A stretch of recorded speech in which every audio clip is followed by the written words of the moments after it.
अगर आप भी जीएसटी कट के बाद एक नई गाड़ी लेने का प्लान कर रहे हो, चाहे वो हैचबैक हो, सिडैन हो या फिर वो एसयूवी, तो भाई रुको जरा, सब्र करो, क्योंकि अभी कुछ ही टाइम में 12 नई फ्रेश गाड़ियां इंडिया में लॉन्च होने वाली है, जिनमें 5 गाड़ियां तो सिर्फ टाटा मोटर्स की है, 3 महिंद्रा की है, Hyundai की, मारुति की, इनफैक्ट एक एसयूवी का तो कमबैक होने वाला है, जो कि एक टाइम पर अपने सेगमेंट में राज किया करती थी। एंड यस, ये गाड़ियां बहुत जल्द लॉन्च होने वाली है, और जल्द से मेरा मतलब है अभी 2025 से लेकर स्टार्टिंग या मिड 2026 से पहले। सो आइए एक एक करके इन गाड़ियों के बारे में बात करते हैं। तो लिस्ट की पहली कार है टाटा पंच फेसलिफ्ट। टाटा मोटर्स ने पंच को 2021 में लॉन्च किया था, और जब से ये गाड़ी वैसी की वैसी ही है, इसलिए अब टाटा मोटर्स इसका एक फेसलिफ्ट लॉन्च करने वाली है, जो कि रेडी है, यानी इस गाड़ी की टेस्टिंग चल रही है और बहुत जल्द ही आपको शोरूम पर दिखेगी। पंच के फेसलिफ्ट में आपको नई एग्रेसिव ग्रिल मिलेगी, नीचे का बम्पर थोड़ा चेंज होगा, कुछ पंच ईवी जैसा, नई स्लीक डीआरएल्स मिलेगी, इनफैक्ट रियर से भी इसकी टेल लाइट्स में थोड़े चेंजेस होंगे। वहीं इंटीरियर्स का काफी कुछ पंच ईवी जैसा होगा, जिसमें व्हाइट एंड ब्लैक ट्रिम होगी, डुअल स्पोक स्टीयरिंग व्हील मिलेगा, जिसमें टाटा का लोगो इल्यूमिनेट करता है, बड़ी इंफोटेनमेंट स्क्रीन मिलेगी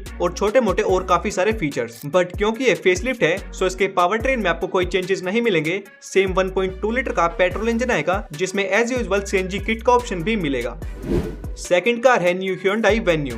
Hyundai अपनी नई वेन्यू को जल्द ही लॉन्च करने वाली है, और जल्द से मेरा मतलब है अभी नेक्स्ट मंथ अक्टूबर में, मोस्ट एक्सपेक्टेडली 24 अक्टूबर को, जिसकी टेस्टिंग ऑलरेडी चालू है। नई वेन्यू अब एक्सटीरियर से काफी बदल जाएगी, जैसे कोरियंस हमेशा करते हैं, जिसमें फ्रंट फेशिया एकदम अलग होगा, जिसमें नई डीआरएल्स, नए हेडलैम्प्स का सेटअप, बड़ी रेक्टेंगुलर स्लेट्स वाली ग्रिल, नया बम्पर, रियर से नई कनेक्टिंग टेल लाइट्स और नए एलॉय व्हील्स भी। हालांकि पंच की तरह ही इस गाड़ी में भी मैकेनिकली कोई चेंजेस नहीं होंगे, यानी 1 लीटर का टर्बो पेट्रोल, 1.2 लीटर का एनए पेट्रोल इंजन और एक 1.5 लीटर का डीजल इंजन कैरी फॉरवर्ड होगा अभी के जैसा ही। हाँ, उनको और थोड़ा बेटर ट्यून्ड और स्मूथर जरूर किया जाएगा। नेक्स्ट नंबर पर एक ऐसी एसयूवी है जो कि इंडिया में दोबारा कमबैक करेगी, और पहले भी उसने इंडिया में अपनी बहुत अच्छी प्रेजेंस बनाई थी। Yes, I am talking about Renault Duster. Renault अपनी डस्टर का न्यू मॉडल लॉन्च करने वाली है, जो कि इंडिया में क्रेटा, सेल्टोस और ग्रैंड विटारा जैसी एसयूवीज के साथ कम्पीट करेगी। ये एसयूवी इंडिया में अर्ली 2026 में एक्सपेक्टेड लॉन्च होगी, जिसमें हमको एकदम नई लुक्स मिलेंगी, चाहे आप बात करो फ्रंट की, साइड की या फिर रियर से। और नो डाउट इस गाड़ी की काफी बढ़िया लुक्स होने वाली है। साथ ही हमको 200 mm से ज्यादा की ग्राउंड क्लियरेंस मिलेगी, जिसके साथ हमको 2 व्हील ड्राइव के साथ साथ ऑल व्हील ड्राइव का ऑप्शन भी मिलेगा। बात करें इसके पावर ट्रेन की, तो स्टार्टिंग में यानी लॉन्च के वक्त इस गाड़ी में हमको एक 1.2 लीटर का टर्बो पेट्रोल इंजन आ सकता है, जिसके थोड़े टाइम बाद कंपनी हाइब्रिड मॉडल्स भी इंट्रोड्यूस करेगी, जो कि आज के टाइम पर हर कंपनी कर रही है, चाहे आप बात करो ग्रैंड विटारा हाइब्रिड की या फिर हो मारुति की नई विक्टोरियस हाइब्रिड, ताकि ये गाड़ी बढ़िया कॉम्पिटिटर्स के साथ कम्पीट कर पाई। नेक्स्ट कार है महिंद्रा थार का फेसलिफ्ट। अब आप बोलोगे कि भाई थार तो अभी लॉन्च हुई थी, इतने में फेसलिफ्ट? तो भाई ये फेसलिफ्ट है 3 डोर थार का, न कि थार रोक्स का। यस, महिंद्रा अपनी 3 डोर थार का फेसलिफ्ट लॉन्च करने वाली है, जो कि अभी कुछ ही हफ्तों में आपको देखने के लिए मिलेगी। इनफैक्ट ये गाड़ी टेस्टिंग के बाद प्रोडक्शन होकर कुछ डीलरशिप पर भी पहुंच चुकी है। 3 डोर थार भी अब रोक्स के जैसी काफी प्रीमियम हो चुकी है, जिसमें मोस्टली चेंजेस इसके इंटीरियर में हुए हैं, जिसमें अब आपको रोक्स वाली ही बड़ी 10.25 इंचेस की टच स्क्रीन मिलेगी, सेम रोक्स के जैसे ही नया स्टीयरिंग व्हील मिलेगा, और साथ ही वायरलेस फोन चार्जर भी ऐड हो गया है। वहीं एक्सटीरियर से बात करें तो रोक्स के जैसे ही फ्रंट ग्रिल और बम्पर में चेंजेस हुए हैं, मतलब छोटी रोक्स भी आप इसको बोल सकते हो। हालांकि फेसलिफ्ट है तो पावर ट्रेन इसकी भी एग्जैक्टली सेम रहने वाली है, यानी एक 2 लीटर का टर्बो पेट्रोल, एक 1.5 लीटर का इंजन जो कि सिर्फ रियर व्हील ड्राइव के साथ आएगा, और साथ ही एक 2.2 लीटर का डीजल इंजन, जिनकी पावर फिगर्स भी एग्जैक्टली सेम रहेगी। अगली कार थोड़ी परफॉर्मेंस ओरिएंटेड बंदों के लिए है, जिनको बढ़िया हैंडलिंग के साथ बढ़िया पावर चाहिए। स्कोडा अपनी ओक्टाविया आरएस को इंडिया में लॉन्च करने वाली है, जिसकी लॉन्च डेट कंफर्म है 17 अक्टूबर को। ये गाड़ी फुल्ली इंपोर्ट यूनिट होगी इंडिया में, जो कि लिमिटेड होगी सिर्फ 100 यूनिट तक, यानी सिर्फ 100 बंदे इस गाड़ी को ले पाएंगे। अब क्योंकि ये फुल्ली इंपोर्ट यूनिट होगी, तो जाहिर सी बात है कि गाड़ी महंगी होने वाली है, 50 लाख एक शोरूम के आसपास, जैसे फोक्सवैगन की गोल्फ जीटीआई भी आती है। अब इस प्राइस पॉइंट पर आपको इस गाड़ी में एक 2 लीटर का टर्बो पेट्रोल इंजन मिलेगा, जो प्रोड्यूस करेगा 265 हॉर्स पावर और 370 Nm का टॉर्क, जिसके साथ सीडैन 0 to 100 को 6.4 सेकंड में कर सकती है, और टॉप स्पीड लिमिटेड होगी 250 km/h तक। मतलब जिनके पास 50-55 लाख का बजट है और बढ़िया कार एंथुसियास्ट है, तो मस्त चीज है भाई उनके लिए ये।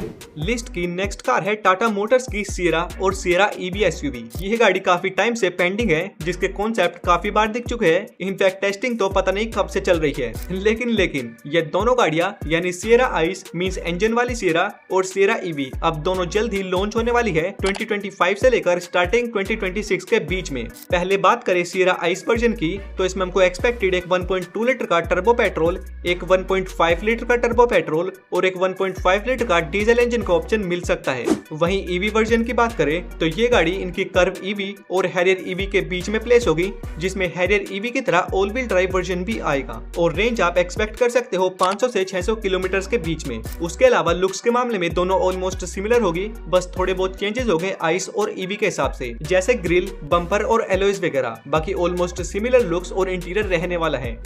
नेक्स्ट कार है एक 7 सीटर एसयूवी Volkswagen Tayron, जो कि फॉर्च्यूनर वाले सेगमेंट में आने वाली है। आपको पता होगा कि स्कोडा ने अभी अपनी नई कोडियक को लॉन्च किया था, तो इसीलिए Volkswagen भी अपनी एक 7 सीटर एसयूवी ला रही है जो कि फॉर्च्यूनर, कोडियक और ग्लोस्टर जैसी कार्स के साथ कम्पीट करेगी। ये एसयूवी भी अभी 2025 में ही लॉन्च होने वाली है, जिसमें 3 रो मिलेगी, 19 इंचेस के एलॉयज मिलेंगे, प्रीमियम इंटीरियर मिलेगा और Volkswagen की नई टिगवान आर लाइन वाली लुक्स मिलेगी, बस थोड़ी स्ट्रेच्ड बड़ी लेंथ के साथ। इस गाड़ी में भी सेम कोडियक वाला 2 लीटर का टर्बो पेट्रोल इंजन आएगा जो अराउंड 204 हॉर्स पावर और 320 Nm का टॉर्क प्रोड्यूस करेगा। उसके साथ ऑल व्हील ड्राइव सिस्टम भी आएगा, क्योंकि एट द एंड है तो ये दोनों बहने ही। बाकी प्राइस इसका भी आप वही कोडियक की तरह 50-55 लाख तक मानकर चलो। अगली कार है Mahindra XUV 3XO EV। Mahindra ने कुछ टाइम पहले अपनी XUV 3XO लॉन्च की थी, जो कि अपने पास भी है, पूछा किसी ने, लेकिन इसका EV वर्जन अभी तक नहीं आया। अभी भी EV में इसकी पुरानी स्टाइल 400 ही है, तो इसीलिए 3XO का इलेक्ट्रिक वर्जन 2026 में लॉन्च होने वाला है, जिसकी ऑलरेडी टेस्टिंग चालू हो चुकी है। 3XO EV महिंद्रा 400 EV को रिप्लेस करेगी और इनकी एंट्री लेवल EV बन जाएगी। यानी जिनको महिंद्रा की EV लेनी है और BE6 या XCV9E वाले सेगमेंट में नहीं जाना, तो वो लोग 3XO EV पर जा सकते हैं। लुक्स में गाड़ी ऑलमोस्ट सिमिलर होगी रेगुलर 3XO जैसी, बस इंजन के बदले इसमें बैटरी और मोटर्स इंस्टॉल्ड होंगे। बाकी 40 to 45 किलोवाट आवर की बैटरी आप इसमें एक्सपेक्ट कर सकते हो, जिसमें अराउंड आपको 400 से 500 किलोमीटर की क्लेम्ड रेंज मिल जाएगी। सो देखते हैं कि कब तक ये गाड़ी लॉन्च हो पाती है। बहुत देर हो गई, मारुति का नंबर नहीं आया, तो ये लो। नेक्स्ट कार है मारुति सुजुकी की एक इलेक्ट्रिक एसयूवी ई-विटारा, जो कि इंडिया में क्रेटा इलेक्ट्रिक और MG ZS EV जैसी कार्स को टक्कर देगी। वैसे तो इस गाड़ी का लॉन्च अब तक हो जाना चाहिए था, लेकिन कुछ रीजंस की वजह से कंपनी ने इसका लॉन्च पोस्टपोन कर दिया। यानी अब आपको ये आने वाले कुछ महीनों के अंदर देखने को मिलेगी। हालांकि प्रोडक्शन इसका ऑलरेडी चालू हो चुका है। इस इलेक्ट्रिक एसयूवी में हमको मारुति का अब तक का सबसे बेस्ट इंटीरियर मिलेगा, वरना सभी में एक जैसा ही मिलता है, लेकिन इसमें प्रॉपर लेदरेट फिनिश मिलेगी, बढ़िया ambient lighting, sunroof, digital instrument cluster और ADAS लेवल 2 भी मिलेगा। एंड बाहर से भी लुक्स एकदम डिफरेंट होगी इनकी बाकी सारी गाड़ियों से। ई-विटारा में हमको 49 किलोवाट आवर और एक 61 किलोवाट आवर की 2 बैटरी पैक्स मिलेंगे, जिसमें बड़ी बैटरी पैक के साथ ये गाड़ी आपको 500 किलोमीटर की क्लेम्ड रेंज निकाल कर देगी। यानी रियल लाइफ कंडीशन में 400 किलोमीटर तो आप इससे निकाल सकते हो। एंड इसी के साथ ये मारुति सुजुकी की इंडिया में पहली इलेक्ट्रिक कार भी होगी। सो देखते हैं कि कस्टमर इनके ईवी पर कैसा रिस्पॉन्स करते हैं, क्योंकि आइस कार्स में तो भाई ये नंबर 1 पर है सेल्स के मामले में। हमारे लिस्ट की लास्ट पोजीशन पर एक नहीं बल्कि दो एसयूवी है, टाटा हैरियर और Tata safari petrol. Tata Motors की ये दोनों एसयूवी हैरियर और सफारी में अब तक सिर्फ डीजल इंजन आता है, जिसके चलते काफी कस्टमर्स को ना चाहते हुए भी इनको छोड़ना पड़ता है, जिनको डीजल नहीं चाहिए। इसीलिए टाटा अपनी इन दोनों गाड़ियों के पेट्रोल वर्जन लॉन्च करने वाली है, जो कि ऑल्सो एंड 2025 से अर्ली 2026 के बीच में लॉन्च होगी। इन गाड़ियों में कंपनी अपने एक 1.5 लीटर का टर्बोचार्ज्ड पेट्रोल इंजन इंस्टॉल करेगी, जो प्रोड्यूस करेगा 168 PS की पावर और 280 Nm का टॉर्क। एंड साथ ये दोनों मैनुअल और ऑटोमेटिक के साथ आएगी। मींस जिनको हैरियर और सफारी पसंद थी लेकिन डीजल नहीं चाहते थे, तो उनके लिए अब ये ऑप्शन खुल जाएंगे। ओके, तो ये थी कुछ अपकमिंग कार्स जो कि जल्दी इंडिया में लॉन्च होने वाली है। कमेंट्स में बताओ कि आप इन सभी में से किस कार के लिए सबसे ज्यादा एक्साइटेड हो। बाकी वीडियो पसंद आई है तो लाइक से सब्सक्राइब करना। बाय।